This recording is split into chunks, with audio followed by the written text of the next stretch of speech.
ഇപ്പോൾ mini civil station നെല്ലിയാനിയിൽ ഒരു annexe, ഇവിടെ പല ടൗണിലുള്ളതിന്റെ കെട്ടിടത്തിന്റെ ഒരു അനക്സ് ആയിട്ട്, അതായത് ഒരു അഡീഷണൽ ബിൽഡിംഗ് ആയിട്ട് പണി പൂർത്തിയായിട്ട് 4 വർഷത്തിലധികമായി. നമുക്ക് ആലോചിച്ചാൽ മനസ്സിലാവും, ഇപ്പൊ പുതുതായിട്ട് പണിയുന്ന കെട്ടിടങ്ങളൊക്കെ ഒരു 40 വർഷത്തെ ആയുസേ ഉള്ളൂ. അപ്പോൾ അതിന്റെ ആദ്യത്തെ 4 വർഷം 5 വർഷം അത് കളഞ്ഞു എന്ന് പറഞ്ഞാൽ നമുക്ക് ഭാരിച്ച നഷ്ടമാണ്. തലതിരിഞ്ഞ വികസന രീതികൾ കൊണ്ടാണ് കേരളം ഇതുപോലെ കടക്കണിയിലായി, അല്ലെങ്കിൽ പ്രവർത്തിക്കാൻ പൈസ ഇല്ലാതെ ബുദ്ധിമുട്ടുന്നത്. പാലാ മുനിസിപ്പാലിറ്റിക്ക് 10 പൈസയില്ല. എവിടെ നോക്കിയാലും ഇത് തന്നെ കാര്യം. മുടക്കുന്ന പണം തിരികെ വരുന്ന ഒരു പരിപാടിയും സർക്കാർ നടപ്പിലാക്കുന്നില്ല.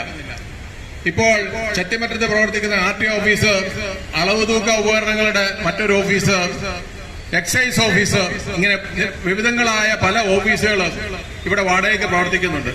സർക്കാരിന്റെ സ്വന്തം ചെലവിൽ പണിത, അല്ലെങ്കിൽ പൊതുജനത്തിന്റെ പണം, നികുതി പണം ഉപയോഗിച്ച് പണിതിരിക്കുന്ന കെട്ടിടങ്ങൾ അനാഥമായിട്ട് ഇട്ടുകൊണ്ടാണ് ഈ വാടക കൊടുക്കുന്നത്.